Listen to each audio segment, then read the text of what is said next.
এক পর্যায়ে আমি গলার দড়ি দিয়ে দিলাম। আসলেই?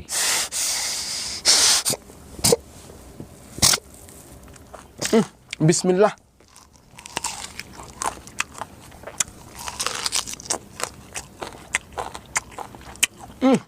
সেই স্বাদ, কি স্বাদ লাগতেছে আমার কাছে,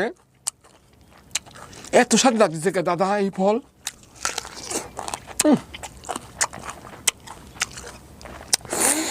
mail.com। ভাই আপনার নামটা বলেন একটু মুখে।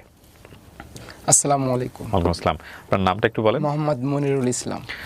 মনিরুল ইসলাম। মনিরুল ইসলামকে তো আসলে মনিরুল ইসলাম নামে অনেকে নাই বা চিনবেন, জি। কিন্তু তাকে চেনা যায় হচ্ছে সেই স্বাদ নামে, রাইট? জি।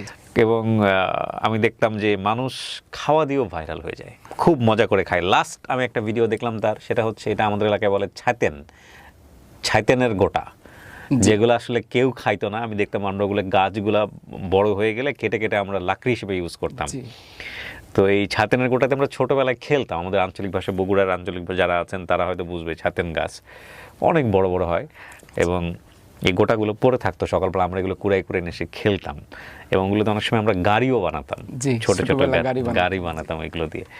তো এই সেটা দেখলাম সেই গোটাটা সে খুব মজা করে খাচ্ছে। তো আমার খুব স্বাদ ছিল, সেই স্বাদ ছিল, কঠিন স্বাদ ছিল। কঠিন স্বাদের লোকটাকে আজকে আমি নিয়ে বসেছি, and this show is for me actually. আমার খুব কোয়েরি ওনার সম্পর্কে জানার জন্য। সো আজকে আমরা গল্প করবো। মনির ভাই, আপনার বয়স কত? 28-29 এরকম। 28-29। জি। জন্ম জেলা? জন্ম নাটোর জেলা। আপনি কি নাটোর থেকে আসছেন? জি। শুরু করেন মনির ভাই, একেবারে শৈশব থেকে আমাকে একটু জানান, কি গল্প আপনার শুনি। খুব ছোট, আমি তো বুদ্ধি হয়েছে আমার নানির কাছে। জি। আমার বাবার বাড়ি থেকে একদম পাতাল কোলে করে নিয়ে আসছিল। আপনার মা? না, নানি। আচ্ছা।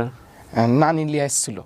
আর মা, ওই টাইমে তো আমার তো জ্ঞান বুদ্ধি নাই, মানে আমার তো বুদ্ধি হওয়ার পরায় অনেক পরেই আর কি মা বাবার অনেক দ্রুত আমি শুনতে পাই, যখন জ্ঞান বুদ্ধি আমার হয়ে গেছে। বাপ মায়ের মধ্যে সম্পর্ক ভালো ছিল না?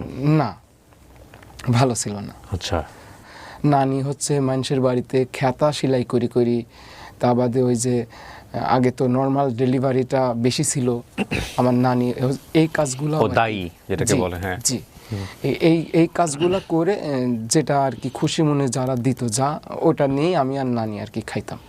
আপনাদের পরিবারে আপনি আর আপনার নানি ছিলেন? নানি, আমার মামারা হচ্ছে 4টা, হ্যাঁ। আর আমার মা বোন দিয়ে 3টা, মোট 7 জন পরিবারের। একজন বিয়ে শাদী করে এক জায়গায় সেটেল হয়ে গেছে, ওই স্কুলে ভর্তি করে দিল।